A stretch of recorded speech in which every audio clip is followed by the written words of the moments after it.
ನಮಸ್ತೆ ಆತ್ಮೀಯರೇ, ನಿಮ್ಮೆಲ್ಲರ ಹಿತೈಷಿ ಆಧ್ಯಾತ್ಮಿಕ ಚಿಂತಕ, ಶಿಕ್ಷಕ, ಚಿತ್ತಚೇತನ ಸ್ನೇಹಿತರೆ, ಜೀವನ ದರ್ಶನ ಕಾರ್ಯಕ್ರಮಕ್ಕೆ ತಮ್ಮೆಲ್ಲರಿಗೂ ಪ್ರೀತಿಯ ಸ್ವಾಗತ, ಸುಸ್ವಾಗತ. ಆತ್ಮವಿಕಾಸಕ್ಕಾಗಿ, ಮನೋವಿಕಾಸಕ್ಕಾಗಿ ಪ್ರತಿ ದಿವಸ ರಾತ್ರಿ 7 ಗಂಟೆಗೆ ಕಾರ್ಯಕ್ರಮವನ್ನು ನೀವು ಸಾಮಾಜಿಕ ಜಾಲತಾಣದಲ್ಲಿ ವೀಕ್ಷಿಸಬಹುದು.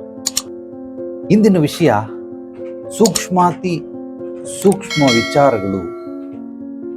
ಪ್ರತಿಯೊಂದು ಪದಗಳು, ಅಕ್ಷರಗಳನ್ನು ಬಿಟ್ಟುಬಿಡಿ, ನಿಮ್ಗೆ ಅರ್ಥ ಆಗೋದಿಲ್ಲ. ಪದಗಳು, ವಾಕ್ಯಗಳು, ಪ್ರತಿಯೊಂದು ಘಟನೆಗಳು, ಮನಸ್ಥಿತಿ ಮತ್ತು ಪರಿಸ್ಥಿತಿ, ವಾತಾವರಣ, ಇದೆಲ್ಲವೂ ಕೂಡ ನಾವು ಬಹಳ ಸೂಕ್ಷ್ಮವಾಗಿ ಗ್ರಹಿಸ್ತಾ ಹೋಗ್ಬೇಕು. ಅರ್ಥ ಮಾಡ್ಕೊಳ್ಳೋದಕ್ಕೆ ಪ್ರಯತ್ನ ಪಡಬೇಕು, ಅಧ್ಯಯನ ಮಾಡಬೇಕು. ವ್ಯಕ್ತಿಗಳನ್ನ, ವಸ್ತುಗಳನ್ನ, ವಿಚಾರಗಳನ್ನ, ಈ ಮೂರೂ ರೀತಿಯಲ್ಲೂ ನಾವು ಅರ್ಥ ಮಾಡಬೇಕು. ಯಾಕೆ ಅರ್ಥ ಮಾಡ್ಕೊಳ್ಬೇಕು ಅಂದರೆ, ಸೂಕ್ಷ್ಮಾತಿ ಸೂಕ್ಷ್ಮವಾಗಿ ನಮ್ಮ ಗಮನಿಸುವಿಕೆಯಿಂದ, ಗ್ರಹಿಸುವಿಕೆಯಿಂದ ನಮ್ಮ ಆತ್ಮಜ್ಞಾನ ಹೆಚ್ಚಾಗುತ್ತೆ, ಅಂತರ್ಜ್ಞಾನ ಹೆಚ್ಚಾಗುತ್ತೆ. ಯಾರು ಈ ರೀತಿ ಸೂಕ್ಷ್ಮ ವಿಚಾರಗಳನ್ನು ತಿಳ್ಕೊಳ್ಳೋದಿಲ್ಲೋ ಇಂಥವ್ರಿಗೆ ಜೀವನ ಬಹಳ ಕಷ್ಟಕರವಾಗುತ್ತೆ. ಅದೊಂದು ಸಿಕ್ಕಾಬಿಟ್ಟೆ ಹಾರ್ಡ್ ಟಾಸ್ಕ್ ಅಂತ ಅನಿಸುತ್ತೆ. ಬಿಟ್ಟು ಓಡೋಗ್ಬಿಡೋಣ ಅನಿಸುತ್ತೆ. ಸೊ ಬೇಡವೇ ಬೇಡಪ್ಪ ಜೀವನ ಅಂತ ನಮಗೆ ಎಷ್ಟೋ ಒಂದೊಂದ್ಸಲ ಮನಸ್ಥಿತಿ ವಿರುದ್ಧ ದಿಕ್ಕಿನಲ್ಲಿ ಎಳ್ಕೊಂಡು ಹೋಗುತ್ತೆ. ಯಾತಕ್ಕೋಸ್ಕರ ಹೀಗೆ ಅಂತಂದರೆ, ಆಳವಾದ ಅಧ್ಯಯನ ಇಲ್ಲ. ನಾವು ಕೆಲಸ ಮಾಡಿದ್ರೆ ಅದರಲ್ಲಿ ಪ್ರತಿಯೊಬ್ಬ ಎಕ್ಸ್ಪರ್ಟ್, ಸ್ಪೆಷಲಿಸ್ಟ್ ಆಗಬೇಕು. ಇನ್ನೊಬ್ಬರಿಗಿಂತ ವಿಭಿನ್ನವಾಗಿ, ವಿಚಿತ್ರವಾಗಿ, ವಿಶೇಷವಾಗಿ ಮಾಡಬೇಕು. ಅದರ ಒಂದು ಸೌಂದರ್ಯತೆ ಮತ್ತು ಫಲಿತಾಂಶ ಬೇರೆಯವರಿಗೆ ಮುದ ನೀಡಬೇಕು. ಅಬ್ಬಾ ಸೂಪರಾಗಿ ಮಾಡೋನೇ ಕಣೆ ಕೆಲಸ, ಎಂಥ ಅದ್ಭುತ ಕೆಲಸ ಇದು, ಈ ಥರ ಇನ್ನೊಬ್ಬ ಮಾಡೋದಕ್ಕೆ ಸಾಧ್ಯವಿಲ್ಲ. ಆ ಮಟ್ಟದಲ್ಲಿ ಮಾಡ್ಬೇಕು, ಆಗ ಎಕ್ಸ್ಪರ್ಟ್, ಸ್ಪೆಷಲಿಸ್ಟ್ ಅಂತಾರೆ. ಆ ಮಟ್ಟದಲ್ಲಿ ಮಾಡ್ಬೇಕಂದ್ರೆ ಏನು ಮಾಡಬೇಕು? ಗ್ರಹಿಸ್ಬೇಕು. ಸೂಕ್ಷ್ಮಾತಿ ಸೂಕ್ಷ್ಮ ವಿಚಾರಗಳನ್ನೆಲ್ಲ ಗ್ರಹಿಸ್ಬೇಕು. ಯಾವಾಗ ನಾವು ಗ್ರಹಿಸ್ತೀರಿ ಆಗ ಖಂಡಿತವಾಗ್ಲೂ ನಮಗದರಲ್ಲಿ ಎಕ್ಸ್ಪರ್ಟ್, ಸ್ಪೆಷಲಿಸ್ಟ್ ಮಾಡೋದಕ್ಕೆ ಸಾಧ್ಯವಾಗಿದೆ. ನೀವು ಯಾವುದೇ ಆಟಗಳನ್ನಾಡಿ, ಅದು ಆನ್ಲೈನ್ ಗೇಮ್ ಇರ್ಬೋದು, ಆಫ್ಲೈನ್ ಗೇಮ್ ಇರ್ಬೋದು, ಕ್ರಿಕೆಟು, ಫುಟ್ಬಾಲು, ಹಾಕಿ, ಯಾವುದೇ ಕ್ಯಾರಮ್ಮು, ಸ್ವಿಮ್ಮಿಂಗ್ ಪೂಲ್, ಎಲ್ಲದರಲ್ಲೂ ನೋಡಿ ಯಾರೋ ಒಬ್ಬ ಎಕ್ಸ್ಪರ್ಟ್ ಇದ್ದೇ ಇರ್ತಾನೆ, ಸ್ಪೆಷಲಿಸ್ಟ್ ಇದ್ದೇ ಇರ್ತಾನೆ. ಅದೇ ರೀತಿ ಆ ಸ್ಪೆಷಲಿಸ್ಟ್, ಎಕ್ಸ್ಪರ್ಟ್ ಯಾಕಾಗ್ತಾರೆ ಅಂದರೆ, ಸೂಕ್ಷ್ಮಾತಿ ಸೂಕ್ಷ್ಮ ವಿಚಾರಗಳನ್ನು ಗಮನಿಸುವುದರಿಂದ ಅವರು ಸ್ಪೆಷಲಿಸ್ಟ್, ಎಕ್ಸ್ಪರ್ಟ್ಗಳಾಗ್ತಾರೆ. ಸುಮ್ಮನೆ ಮೇಲ್ಮೇಲೆ ಈಜಾಡೋನಿಗೆ ಈಜ್ಗಾರ ಅಂತ ಕರೆಯೋದಿಲ್ಲ. ನಾವು ಯಾವುದೇ ಬಾವಿಗಿಳಿದ್ರೆ ಆ ಬಾವಿ ತಳಕ್ಕೆ ಹೋಗಿ ಮಣ್ಣೆತ್ಕೊಂಬರ್ಬೇಕು. ನಮ್ಮ ಗುರುಗಳು ಹೇಳೋರು, ಆ ಬಾವಿ ತಳಕ್ಕೆ ಹೋಗು, ಮಣ್ಣೆತ್ಕೊಂಬ, ಆಗ ನಿನಗೆ ಸ್ಪೆಷಲಿಸ್ಟ್, ಈಜುಗಾರ, ಈಜುಪಟು, ಒಳ್ಳೆ ಈಜುಪಟು, ಇವನು ಈಜುಗಾರ ಅಂತ ಹೇಳ್ತೀನಿ. ಸುಮ್ಮನೆ ಮೇಲ್ಮೇಲೆ ಈಜಾಡೋನು ಬೇಬಿ ಸ್ವಿಮ್ಮರ್, ಆ ರೀತಿ ಬೇಬಿ ಸ್ವಿಮ್ಮರ್ ಆಗ್ತೀರಷ್ಟೇ. ಜೀವನದಲ್ಲೂ ಕೂಡ ಪ್ರತಿಯೊಂದನ್ನು ನಾವು ಬಾವಿಯ ಆಳಕ್ಕೆ ಇಳಿಬೇಕು. ಅಂದರೆ ನಮ್ಮ ಮನಸ್ಸಿನ ಅಂತರ ಆಳಕ್ಕೆ ಇಳಿಬೇಕು. ಆತ್ಮಿಕವಾಗಿ ನಾವು ಅಧ್ಯಯನ ಮಾಡೋದ್ರಿಂದ ಆಳವಾಗಿ ಅದೆಲ್ಲವೂ ಕೂಡ ನಮಗೆ ಪ್ರಾಪ್ತಿಯಾಗುತ್ತೆ. ಏನಕ್ಕೋಸ್ಕರ ಹೇಳ್ತಾ ಇದ್ದೀನಿ ಅಂದರೆ, ಪ್ರತಿಯೊಬ್ಬ ವ್ಯಕ್ತಿ ಅವನ ಒಂದು ದೃಷ್ಟಿಕೋನದಲ್ಲಿ ಜಗತ್ತನ್ನು ನೋಡ್ತಾ ಇರ್ತಾನೆ. ಅವನಿಗೆ ಎಷ್ಟು ಬುದ್ಧಿ ಇದೆ, ಎಷ್ಟು ಜ್ಞಾನ ಇದೆ, ಎಷ್ಟನ್ನ ತಿಳ್ಕೊಂಡಿದ್ದಾನೆ, ಎಷ್ಟನ್ನ ಅರ್ಥ ಮಾಡ್ಕೊಂಡಿದ್ದಾನೆ, ಅದರ ಮೇಲೆ ಅವನ ಜೀವನ, ಅವನ ದೃಷ್ಟಿಕೋನ ಇರುತ್ತೆ. ಅದೇ ರೀತಿ ಎದುರುಗಡೆ ಇರೋರು ಇವನು ಹೇಳೋದನ್ನ ಸ್ವೀಕರಿಸ್ತಾರಾ ಇಲ್ವಾ? ಸ್ವೀಕರಿಸ್ಬೇಕು. ಯಾಕೆ ಸ್ವೀಕರಿಸ್ಬೇಕು? ಅವ್ರಿಗೆ ವಿರುದ್ಧಭಾಸ ಅವರಲ್ಲಿದೆ. ಇಲ್ಲ, ಇವನು ಮಾಡು ಅಂತಂದ್ರೆ ನಾನು ಮಾಡಲ್ಲ ಅಂತಾರೆ. ಇವನು ತಿನ್ನು ಅಂದ್ರೆ ಅವನು ತಿನ್ನಲ್ಲ ಅಂತಾನೆ. ಯಾತಕ್ಕೋಸ್ಕರ ಹಾಗೆ ವಿರುದ್ಧ ದಿಕ್ಕಲ್ಲಿ ಸಾಕ್ತಾ ಇದೆ? ರೀಸನ್ ಏನು ಅಂದ್ರೆ, ಅವನು ತಿನ್ನಲ್ಲ ಅನ್ನೋದಕ್ಕೊಂದು ಕಾರಣ ಇರುತ್ತೆ, ಮಾಡಲ್ಲ ಅನ್ನೋದಕ್ಕೊಂದು ಕಾರಣ ಇರುತ್ತೆ.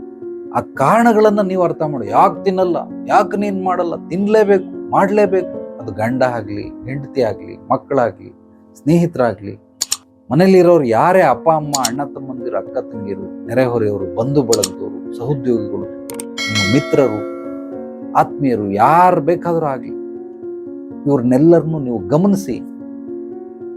ಮೂಲವಾಗಿ ಅವ್ರನ್ನ ಮಾಡೋಕ್ಕಾಗಲ್ಲ ಅಂತಂದ್ರೆ ಯಾಕೆ, ಏನು ಅನ್ನೋದನ್ನ ತಿಳ್ಕೊಳ್ಬೇಕು. ತಿಳ್ಕೊಂಡು ಆದ ನಂತರ, ನಿಮಗೆ ಕಾರಣ ಗೊತ್ತಾದ ನಂತರ ಬೇಕಾದ್ರೆ ನೀವು, ಇಲ್ಲಪ್ಪ ಹಿಂಗಿದೆ ಕಣಯ್ಯ, ಇದನ್ನ ನೀನು ಮಾಡಿದ್ರೆ ಹಿಂಗಾಗುತ್ತೆ ಅಂತೇಳಿ ಆಕೆಗೆ ಅಥವಾ ಆತನಿಗೆ ಮನವೊಲಿಸಿ ನೀವು ಹೇಳೋದನ್ನ ಮಾಡಿಸ್ಬಹುದು ಹೊರತು, ಏನೂ ಕಾರಣ ಇಲ್ಲದ್ರೆ ಮಾಡಲೇಬೇಕಂತೇಳಿ ಅಧಿಕಾರ ಚಲಾಯಿಸೋದು ಒಳ್ಳೆಯದಲ್ಲ. ಇಲ್ಲಿ ಯಾವುದೇ ಸಂಬಂಧಗಳು ಒಡೆಯೋದಿಲ್ಲ. ಸೂಕ್ಷ್ಮಾತಿ ಸೂಕ್ಷ್ಮವಾಗಿ ಗ್ರಹಿಸೋದನ್ನು ಕಲ್ತ್ಕೊಳ್ಳಿ. ನಮ್ಮ ಮನೆಯಲ್ಲಿ ಒಂದು ದೀಪಾಲೆ ಕಂಬ ಇದೆ, ಇಷ್ಟುದ್ದ. ಆ ಕಂಬಗಳಿದೆ. ಆ ಕಂಬಗಳಲ್ಲಿ ಎರಡು ನೋಡೋದಕ್ಕೆ ಒಂದೇ ತರ ಇದೆ, ಬಟ್ ಸೂಕ್ಷ್ಮ ಗಮನಿಸಿದ್ರೆ ಎರಡು ಒಂದೇ ಪೀಸ್ ಅಲ್ವೇ ಅಲ್ಲ. ಸೇಮ್ ಅಷ್ಟೇ ತೂಕ, ಅಷ್ಟೇ ಇದೆ. ಬಟ್ ಸೂಕ್ಷ್ಮ ಗಮನಿಸಿದ್ರೆ ಅದಕ್ಕೂ ಇದಕ್ಕೂ ಬಹಳಷ್ಟು ವ್ಯತ್ಯಾಸಗಳು ಕಾಣಿಸ್ತವೆ. ಅದನ್ನ ಗ್ರಹಿಸುವಂತಹ ಶಕ್ತಿ ಇರಬೇಕು. ನಾನು ನೋಡಿದ ತಕ್ಷಣನೇ ಹೇಳ್ತೀನಿ, ಇಲ್ಲಮ್ಮ ಇದರ ರಾಂಗ್ ಇದೆ ಅಂತ. ಈ ಕೆಲವರೆಲ್ಲ ಗುರುಗಳೇ ನನ್ನ ಭವಿಷ್ಯ ಹೇಳಿ ಅಂತ ಬರ್ತಾರೆ. ನಾನು ಭವಿಷ್ಯ ಹೇಳಕ್ ಬರಲ್ಲ, ನನಗೆ ಒಪ್ಕೊಂಡ್ಬಿಡ್ತೀನಿ, ನಾನು ಭವಿಷ್ಯ ಹೇಳಕ್ ಬರಲ್ಲ. ಯಾಕೆಂದ್ರೆ ನಮ್ಮ ಗುರುಗಳು ಕಲಿಸ್ಕೊಟ್ಟಿಲ್ಲ. ಭವಿಷ್ಯವನ್ನ ರೂಪಿಸೋದನ್ನ ಹೇಳ್ಕೊಟ್ಟಿದ್ದಾರೆ, ಸೃಷ್ಟಿಸೋದನ್ನ ಕಲಿಸ್ಕೊಟ್ಟಿದ್ದಾರೆ. ನಾವು ಅದನ್ನ ಹೇಗೆ ನಿರ್ವಹಣೆ ಮಾಡ್ಬೇಕು ಅದನ್ನ ಹೇಳ್ಕೊಟ್ಟಿದ್ದಾರೆ. ಆದ್ರಿಂದ ರೂಪಿಸ್ಕೊಳ್ಬೇಕು, ಸೃಷ್ಟಿಸ್ಕೊಳ್ಬೇಕು, ನಿರ್ಮಿಸ್ಕೊಳ್ಬೇಕು. ಭವಿಷ್ಯ ಕಟ್ಕೊಂಡು ಏನ್ ಮಾಡ್ತೀನಿ? ಒಬ್ಬೊಬ್ರದ್ದು ಒಂದೊಂದು ರೀತಿ ಭವಿಷ್ಯ ಇದೆ, ಆದ್ರೆ ಅದರಲ್ಲಿ ನನಗೆ ಭವಿಷ್ಯ ಗೊತ್ತಿಲ್ಲ. ಜನರಲ್ ಆಗಿ ಅವನು ಊಟ ಮಾಡ್ತಾನೆ, ತಟ್ಟೆಯಲ್ಲಿ ಎಷ್ಟು ಅನ್ನದ ಅಗಳನ್ನ ಬಿಡ್ತಾನೆ, ಇದರಲ್ಲಿ ನಾನು ಭವಿಷ್ಯ ಹೇಳ್ತೀನಿ. ಜೀವನದ ಭವಿಷ್ಯ ಅಲ್ಲ, ಇವನು ಹೆಂಗ್ ಕೆಲಸ ಮಾಡ್ತಾನೆ, ಈಗ ಅವನ ಮನಸ್ಥಿತಿ ಪರಿಸ್ಥಿತಿಗಳು ಹೇಗಿದೆ ಅನ್ನೋದ್ರು ಹೇಳ್ತಾನೆ. ಬೆಳಿಗ್ಗೆ ಎದ್ದೇಳ್ತಾನೆ, ಆ ಬೆಡ್ಶೀಟ್ ಮಡಚೋದ್ರಲ್ಲಿ ಗೊತ್ತಾಗ್ಬಿಡ್ತದೆ. ಅವನು ಹೊರಗಡೆ ಚಪ್ಪಲಿ ಬಿಡೋದ್ರಲ್ಲಿ ಗೊತ್ತಾಗ್ಬಿಡುತ್ತೆ ಇವನು ಹೇಗ್ ಚಪ್ಪಲಿ ಬಿಟ್ಟಿದ್ದಾನೆ, ಅವನ ಡ್ರೆಸ್ ಕೋಡ್ ಹೇಗಿದೆ ನೋಡ್ಕೊಂಡು, ಅವ್ನು ಕುಂತ್ಕೊಳ್ಳೋ ರೀತಿ ನೀತಿ ಹೇಗಿದೆ, ಬಾಡಿ ಲ್ಯಾಂಗ್ವೇಜ್ ಹೆಂಗ್ ಕುಂತ್ಕೊಳ್ತಾನೆ, ಏನು ಹಿಂಗೆ ಟೇಬಲ್ ಮೇಲೆ ಹಿಂಗೆ ಕೈ ಹಿಡ್ಕೊಂಡು ಹಿಂಗ್ ಕುತ್ಕೊತಾನ, ಅಥವಾ ಹಿಂಗ್ ಕುತ್ಕೊತಾನ, ಇಲ್ಲ ಹಿಂಗ್ ಹೊರಕಳ್ತಾನ. ಪ್ರತಿಯೊಂದನ್ನು ಅಬ್ಸರ್ವ್ ಮಾಡಿದಾಗ ಅದರಲ್ಲಿ ಭವಿಷ್ಯ ಅಡಕವಾಗಿರುತ್ತೆ. ನಿಜವಾಗ್ಲೂ ಇವನು ಒಳ್ಳೆ ಕೆಲಸಗಾರನ ಇಲ್ವಾ ಎಲ್ಲವೂ ಕೂಡ ಗೊತ್ತಾಗುತ್ತೆ, ಅವನ ಮನಸ್ಥಿತಿ ಪರಿಸ್ಥಿತಿಗಳು. ಆದ್ರಿಂದ ಭವಿಷ್ಯವನ್ನ ರೂಪಿಸೋದಲ್ಲ. ಇಲ್ಲಿ ಏನಕ್ಕೆ ನಾನು ಹೇಳ್ತಾ ಇದ್ದೀನಿ ಅಂದ್ರೆ, ಗಮನಿಸುವಿಕೆ, ಸೂಕ್ಷ್ಮಾತಿ ಸೂಕ್ಷ್ಮ ವಿಚಾರಗಳನ್ನೆಲ್ಲ ನಾವು ಗಮನಿಸ್ತಾ ಹೋಗ್ಬೇಕು. ಚಲನವಲನಗಳನ್ನ, ನಡೆ ನುಡಿಯನ್ನ, ಗುಣ ಸ್ವಭಾವಗಳನ್ನ, ಅವರ ಮಾತುಗಳನ್ನ, ಅವರ ನೋಟವನ್ನ, ಅವರ ದೈಹಿಕ ಕ್ರಿಯೆಗಳನ್ನ ನಾವೆಲ್ಲವನ್ನ ಸೂಕ್ಷ್ಮವಾಗಿ ಗಮನಿಸ್ತಾ ಹೋದಾಗ ಎಲ್ಲವೂ ನಮ್ಮ ಮುಂದೆ ತೆರೆದುಕೊಳ್ತಾ ಹೋಗ್ತಾ ಇರುತ್ತೆ. ಖೋಜನೆ ಸೆ ಭಗವಾನ್ ಬಿ ಮಿಲ್ತಾ ಅಂತ ಹಿಂದಿಲಿ ಹೇಳ್ತಾರೆ. ಅಂದ್ರೆ ಹುಡುಕಾಟದಿಂದ ದೇವರು ಕೂಡ ಸಿಕ್ಬಿಡ್ತಾನೆ ಅಂತ. ನಾವು ಹುಡುಕೋದಿಲ್ಲ. ಅಯ್ಯ ಅದನ್ನ ಕಟ್ಕೊಂಡು ಏನಾಗಬೇಕು, ನಾನೇನು ಅದರಲ್ಲಿ ದುಡಿಬೇಕಾ, ಮಾಸ್ಟರ್ ಆಗ್ಬೇಕಾ, ಸ್ಪೆಷಲಿಸ್ಟ್ ಅವೆಲ್ಲ ಏನ್ ಬೇಕಾಗಿ, ಯಾವುದು ನಿನಗೆ ಆಗ್ಬಿಡಪ್ಪ. ವೃತ್ತಿಗೋಸ್ಕರ ಏನ್ ಮಾಡ್ತಾ ಇದ್ದ ಅದರಲ್ಲಾಗು, ಬಟ್ ಜೀವನದಲ್ಲಿ ನೀವು ಸ್ಪೆಷಲಿಸ್ಟ್ ಆಗ್ಲೇಬೇಕು. ಜೀವನದಲ್ಲಿ ನೀವು ಆಗ್ಲಿಲ್ಲ ಅಂದ್ರೆ ಎಲ್ಲರೂ ಬದುಕ್ತಾ ಇರ್ತೀರ. ಬದುಕೋದು ಬೇರೆ, ಜೀವಿಸೋದು ಬೇರೆ. ಬದುಕೋದು ಅಂತಂದ್ರೆ ಈ ಬೀದಿ ನಾಯಿಗಳು ಹುಟ್ಟುತ್ತವೆ, ಎಲ್ಲೋ ಹುಟ್ಟಿತು, ಅದಕ್ಕೆ ಏನೋ ಒಂದು ಕಾರಣ, ಎಲ್ಲೋ ಯಾರೋ ಊಟ ಕೊಟ್ರು ಹಾಕಿದ್ರು, ಎಲ್ಲೋ ಮಳೆ ಬಂತು, ಎಲ್ಲೋ ಒಂದು ತಗಡಿಗೆ ಗಿಡ ನೋಡ್ಕೊಂಡು ಅಲ್ಲೋಗಿ ಮಾಡ್ತು, ಒಂದ್ ದಿವಸ ಸತ್ತೋಯ್ತು. ಇದನ್ನ ಬದುಕು ಅಂತ. ಜೀವನ ಅಂದ್ರೆ ನನಗೆ ಬೇಕಾದಂತಹ ರೀತಿ ನೀತಿಯಲ್ಲಿ ಜೀವನವನ್ನ ರೂಪಿಸ್ಕೊಳ್ಳೋದು, ಸೃಷ್ಟಿಸ್ಕೊಳ್ಳೋದು, ನಿರ್ಮಿಸ್ಕೊಳ್ಳೋದು. ನನಗೆ ಬೇಕಾದಂತ ಸೈಟು, ಬೇಕಾದಂತಹ ಸ್ಥಳದಲ್ಲಿ ನನಗೆ ಬೇಕಾದಂತಹ ಮನೆ, ಆ ಮನೆಯಲ್ಲಿ ಇಂತಿಂಥ ವಸ್ತುಗಳು, ಇಷ್ಟೇ ಅಳತೆಯ ವಸ್ತು, ಇಂಥ ಕಾರ್ ಇರಬೇಕು, ಇಂಥ ಮನೆ ಇರಬೇಕು, ಎಲ್ಲ ನನಗೆ ಬೇಕಾದ, ಇದನ್ನ ಜೀವನ ಅಂತ ಕರೀತಾರೆ. ನನಗೆ ಬೇಕಾದಂತಹ ಜೀವನವನ್ನ ನಾನು ಸೃಷ್ಟಿಸ್ಕೊಳ್ಬೇಕು. ಅದಕ್ಕೆ ಜೀವನ ಬದುಕು. ಈ ಬದುಕಿನಿಂದ ಜೀವನಕ್ಕೆ ನಾವೆಲ್ಲರೂ ಪರಿವರ್ತನೆ ಆಗ್ಬೇಕು ಅಂದ್ರೆ ಈ ಸೂಕ್ಷ್ಮ ಗ್ರಹಿಕೆ ಬೇಕೇ ಬೇಕು. ಯಾರಲ್ಲಿ ಸೂಕ್ಷ್ಮ ಶಕ್ತಿಗಳು ಇಲ್ವೋ ಇಂಥವರೆಲ್ಲ ಬಹಳ ಕೇವಲ ದೊಡ್ಡ ದೊಡ್ಡದನ್ನು ಮಾತ್ರ ನೋಡ್ತೀನಿ, ಚಿಕ್ಕ ಚಿಕ್ಕದನ್ನು ನಾನು ನೋಡೋದಿಲ್ಲ ಅಂತಂದ್ರೆ ಖಂಡಿತವಾಗಲೂ ಎಡು ಬೀಳ್ತೀರಾ. ಆದ್ರಿಂದ ಸೂಕ್ಷ್ಮವಾಗಿ ಗಮನಿಸಿ. ಎಲ್ಲವನ್ನೂ ಗಮನಿಸದೆ ಹೋದ್ರೂ ಕೂಡ ನಿಮಗೆ ಅತ್ಯವಶ್ಯಕವಾಗಿ ಏನೇನು ಬೇಕು ಮನುಷ್ಯನಿಗೆ, ಊಟ, ಬಟ್ಟೆ, ಸೂರು, ಸಂಬಂಧಗಳು, ಆರೋಗ್ಯ, ತೃಪ್ತಿ, ನೆಮ್ಮದಿ, ಈ ಇಷ್ಟನ್ನು ಮಾತ್ರ ಗಮನಿಸಿದ್ರೆ ಸಾಕು. ಇದನ್ನ ಮೀರಿ ನೀವೇನು ಗಮನಿಸೋದು ಬೇಕಾಗಿಲ್ಲ. ಇನ್ನೂ ಹೆಚ್ಚಾಗಿ ಗಮನಿಸ್ತೀನಿ ಅಂದ್ರೆ ವೃತ್ತಿ ಬಗ್ಗೆ ಗಮನಿಸಿ. ನೀವೇನ್ ವೃತ್ತಿ ಮಾಡ್ತಾ ಇದ್ದೀರಾ ಅದ್ರ ಬಗ್ಗೆ ಗಮನಿಸಿ. ಇಷ್ಟಿದ್ರೆ ಅತ್ಯದ್ಭುತವಾಗಿ ಸಾಕು. ಇನ್ನು ಬೇರೆ ಎಲ್ಲ ಅನಾವಶ್ಯಕ. ಅದು ನಿಮಗೆ ಇಚ್ಛೆ ಇದ್ರೆ ಬಳಸಿ. ನಾನು 360 ಡಿಗ್ರಿಗಳಲ್ಲಿ ನನ್ನ ದೃಷ್ಟಿಕೋನ ಇರೋದ್ರಿಂದ ನಾನು ಎಲ್ಲವನ್ನ ಅಧ್ಯಯನ ಮಾಡ್ತೀನಿ. ಬಹಳ ಸೂಕ್ಷ್ಮಗ್ರಾಹಿ. ನಮ್ಮ ಗುರುಗಳು ಹೇಳೋರು, ನಿನಗಿರುವಂತಹ ಸೂಕ್ಷ್ಮ ಶಕ್ತಿಗಳು ನಾನಂತೂ ನೋಡಿಲ್ಲಪ್ಪ ಯಾರಲ್ಲೂ ಅಂತ. ಯಾಕೆಂದ್ರೆ ಬಹಳ ಸೂಕ್ಷ್ಮಾತಿ ಸೂಕ್ಷ್ಮವಾಗಿ, ಸೂಕ್ಷ್ಮ ಅದರಲ್ಲೂ ಸೂಕ್ಷ್ಮಾತಿ ಸೂಕ್ಷ್ಮ, ಬಹಳ ಕೂಲಂಕುಷವಾಗಿ ಅಧ್ಯಯನ ಮಾಡ್ತೀನಿ, ಆಳವಾಗಿ ಅಧ್ಯಯನ ಮಾಡ್ತೀನಿ. ಒಂದೇ ಒಂದು ಪದ, ಆ ಪದದ ಬಗ್ಗೆ ಎಷ್ಟು ಆಳಕ್ಕೆ ಇಳಿಬೇಕು ಅಷ್ಟು ಆಳಕ್ಕೆ ಇಳಿತೀನಿ, ನೋಡ್ತೀನಿ. ಆದ್ರಿಂದ ಇಲ್ಲಿ ಬರುವಂತವ್ರು ಎಂಥದ್ದೇ ಸಮಸ್ಯೆಗಳಿದ್ರು ಆ ಸಮಸ್ಯೆಗೆ ಪರಿಹಾರ ಖಚಿತ, ಗ್ಯಾರಂಟಿ. ರೀಸನ್ ಏನು ಅಂದ್ರೆ, ಏನೋ ಓಂ ಚೂಮ್ ಡ್ರೀಮ್ ಅನ್ಬಿಟ್ಟು ಆ ತರ ಯಾವುದು ಮಾಟ ಮಂತ್ರ ಗೆಂತ್ರ ಎಲ್ಲ ಇಲ್ಲ. ಸಾಕಷ್ಟು ಜನ ಮಾಟ ಮಂತ್ರ ಮಾಡ್ತೀರಾ ಅಂತ ಕೇಳ್ತಾರೆ. ನಾನು ಮಾಡ್ತೀನಿ. ವೈಟ್ ಮ್ಯಾಜಿಕ್, ಬ್ಲ್ಯಾಕ್ ಮ್ಯಾಜಿಕ್ ಅಲ್ಲ. ನಮ್ಗೆ ಗೊತ್ತಿಲ್ಲ ಬ್ಲ್ಯಾಕ್ ಮ್ಯಾಜಿಕ್. ಓಪನ್ ಆಗಿ ಹೇಳ್ತಾ ಇದ್ದೀನಿ, ನನಗೆ ಬ್ಲ್ಯಾಕ್ ಮ್ಯಾಜಿಕ್ ಗೊತ್ತಿಲ್ಲ, ಓನ್ಲಿ ವೈಟ್ ಮ್ಯಾಜಿಕ್ ಮಾತ್ರ ಗೊತ್ತಿರೋದು. ಇದನ್ನ ನೀವೆಲ್ಲರೂ ಚೆನ್ನಾಗಿ ಅಧ್ಯಯನ ಮಾಡ್ಕೊಳ್ಳಿ. ವಶೀಕರಣ ಮಾಡ್ತೀರಾ, ಗಿಶೀಕರಣ ಎಲ್ಲ ಮಾಡಲ್ಲಪ್ಪ, ನನಗೆ ಅವೆಲ್ಲ ಗೊತ್ತಿಲ್ಲ ವಿದ್ಯೆಗಳು. ಕೇವಲ ಸಾತ್ವಿಕವಾದಂತಹ ವಿದ್ಯೆಗಳನ್ನು ಕಲಿಸ್ಕೊಟ್ಟಿದ್ದಾರೆ. ಋಷಿ ವಿದ್ಯೆ, ಬ್ರಹ್ಮವಿದ್ಯೆ.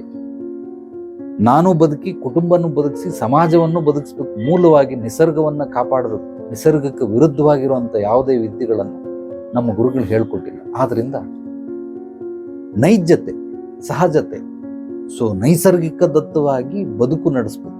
ಇಂಥ ವಿದ್ಯೆಗಳನ್ನು ಮಾತ್ರ ಹೇಳ್ಕೊಟ್ಟವ್ರೆ. ದಯವಿಟ್ಟು ಆ ರೀತಿ ಮಾಟ ಮಂತ್ರ ಮಾಡ್ಕೊಡ್ತೀರಾ ಗುರುಗಳೇ, ವಶೀಕರಣ ಮಾಡ್ಕೊಳ್ತೀರಾ, ನಿಮ್ಮ ಕೈ ಮುಗಿದು ಕೇಳ್ತಾ ಇದ್ದೀನಿ. ನಾನು ಯಾವುದು ಆ ವಿದ್ಯೆಗಳು ಗೊತ್ತಿಲ್ಲ.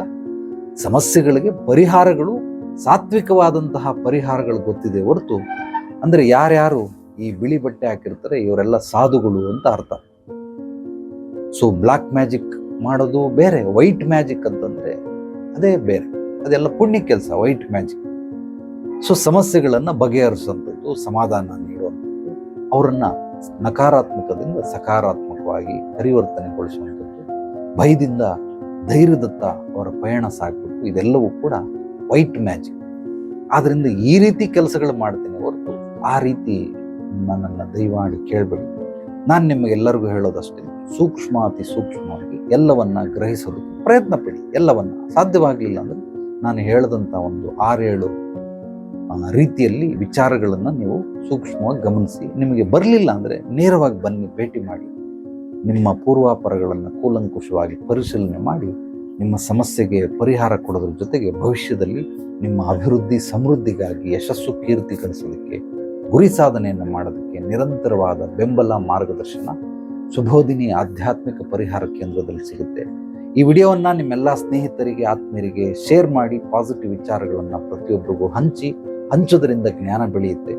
ಲೈಕ್ ಮಾಡಿ, ಕಮೆಂಟ್ ಮಾಡಿ ನಿಮ್ಮ ಅನಿಸಿಕೆ, ಅಭಿಪ್ರಾಯಗಳನ್ನು ನನ್ನ ವಾಟ್ಸಪ್ ನಂಬರ್, ವಾಯ್ಸ್ ಮೆಸೇಜ್ ಕೂಡ ಕಳಿಸ್ಬೋದು. ನಮ್ಮ ಚಾನಲನ್ನು ಮೊದಲನೇ ಬಾರಿ ಭೇಟಿ ನೀಡಿದರೆ ಸಬ್ಸ್ಕ್ರೈಬ್ ಮಾಡಿ. ಫೇಸ್ಬುಕ್, ಇನ್ಸ್ಟಾಗ್ರಾಮ್ ನೋಡ್ತಾ ಇದ್ರೆ ಲೈಕ್ ಮಾಡಿ, ಫಾಲೋ ಮಾಡಿ. ಎಲ್ರಿಗೂ ಒಳ್ಳೆಯದಾಗಲಿ. ನಾಳೆ ಮತ್ತೆ ಭೇಟಿಯಾಗೋಣ ಮತ್ತಷ್ಟು ಸತ್ವಭರಿತ ವಿಚಾರಗಳೊಂದಿಗೆ. ಎಲ್ಲರೊಳಗಡಗಿರುವ ಭಗವಂತನಿಗೆ ನನ್ನ ಭಕ್ತಿಪೂರ್ವ ಪ್ರಣಾಮಗಳು. ಸರ್ವೇ ಜನೋ ಸುಖಿನೋ ಭವಂತು. ಶುಭರಾತ್ರಿ.